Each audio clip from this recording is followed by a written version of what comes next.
Hey friends, দেখি চাগে গম পাইছেই আজি মই কি বনাবলৈ লৈছোঁ। একেবাৰে সহজকৈ বনাম, কিন্তু টেষ্ট হ'ব ৰেষ্টুৰেণ্টৰ দৰে, খুবেই হেল্ডি। তো মই অৰ্কিড কিচেনলৈ আপোনালোক সকলোকে স্বাগতম জনাইছোঁ। দেৰি নকৰোঁ, তো ব'লক বনাবলৈ আৰম্ভ কৰোঁ। ৰেচিপিটোৰ বাবে মই লৈছোঁ 200 গ্ৰাম pasta, 300 ml milk, then 2 tablespoon butter, 2 tablespoon maida, অলপমান জালুক, mozzarella cheese, garlic, bay leaf, and অলপমান mixed herbs.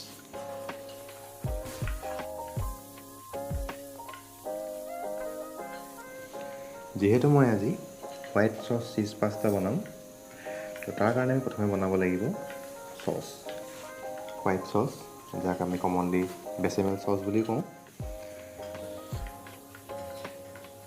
হোৱাইট চচ বনাবৰ কাৰণে মই প্ৰথমতে 2 টেবুলস্পুন বাটাৰ দিছোঁ। বাটাৰখিনি মই অলপ গলাই ল'ম।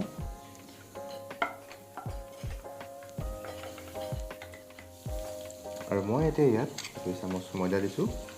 ৰেচিপিটো এইটোৱেই যে 2 চামুচ যদি বাটাৰ ব্যৱহাৰ কৰে 2 চামুচ ময়দা দিব, তেতিয়া চচখিনি বেছি ডাঠ হৈ নপৰে। দুইখিনি এতিয়া মই ধুনীয়াকৈ অলপ দেৰি মিক্স কৰি দিম। এফুটা নহৰু দি দিছোঁ। নহৰুৱে কি কৰে, ইয়াৰ ফ্লেভাৰটো আৰু অলপ এনহেঞ্চ কৰে, খুবেই ভাল লাগে তেতিয়া।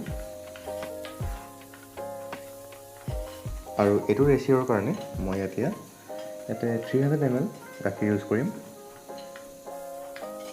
গাখীৰখিনি মই বেছি দেৰি গৰম নকৰোঁ, অলপমান যেতিয়া উতলিবলৈ ধৰিব তেতিয়া মই নমাই দিম, নহ'লে পিছত আকৌ ডাঠ হৈ পৰিব।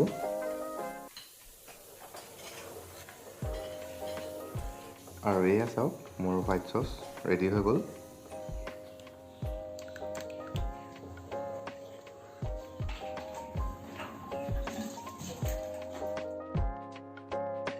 আৰু এতিয়া আমি পাস্তাখিনি বইল কৰি ল'ব লাগিব। পানীখিনি ভালদৰে উতলাৰ পিছত মই 1 টেবুলস্পুন নিমখ দিছোঁ। আৰু এতিয়া মই 2 টেবুলস্পুন তেল দিছোঁ, যাতে পাস্তাখিনি পিছত লাগি নধৰে।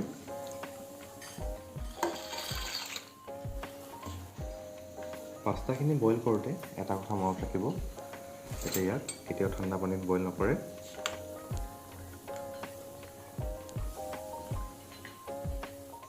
পানীখিনি যেতিয়া ভালদৰে বইল হ'ব, তাৰপিছত খুব বেছি 5 মিনিট বা 6 মিনিটলৈকে বইল কৰিব।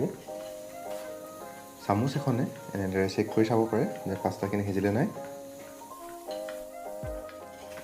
আৰু এয়া মোৰ পাস্তাখিনি ধুনীয়াকৈ বইল হৈ গৈছে। মই এতিয়া ইয়াত ধুনীয়াকৈ ষ্টেইন কৰি ল'ম। চীজখিনি মই ধুনীয়াকৈ অলপ গ্ৰেট কৰি লৈছোঁ।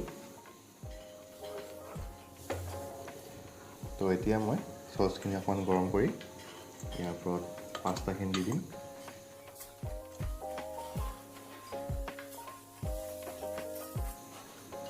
ভালদৰে মিক্স কৰি এতিয়া মই ইয়াৰ ওপৰত গ্ৰেট কৰি ৰখা চীজখিনি দি দিছোঁ।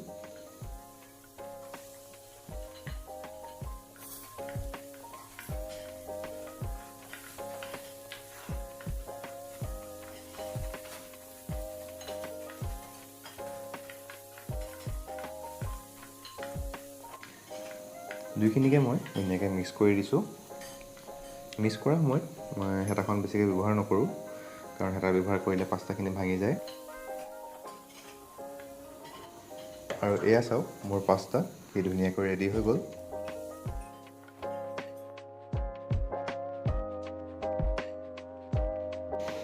তো আজিৰ মোৰ পাস্তাৰ পৰা ৰেডি হৈ গৈছে। তো এতিয়া মই ইয়াত অলপমান জালুকৰ গুড়ি আৰু মোৰ অলপমান মিক্স হাৰ্বছ ইউজ কৰিম।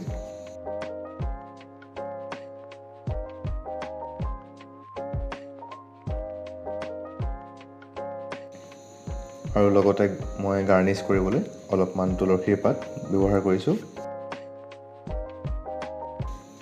যদি মোৰ ৰেচিপিটো চাই ভাল পালে তেতিয়াহ'লে ভিডিঅ'টো লাইক কৰি দিব। আৰু যদি মোৰ চেনেলটো ছাবস্ক্ৰাইব কৰা নাই তেনেহ'লে প্লিজ চেনেলটো ছাবস্ক্ৰাইব কৰি দিব। আৰু আগলৈও মোৰ নতুন ভিডিঅ'বিলাকৰ ন'টিফিকেশ্যনৰ বাবে বেল আইকনটো ক্লিক কৰি দিব। আকৌ আহিম নতুন ৰেচিপিৰ সৈতে তেতিয়ালৈকে বাই বাই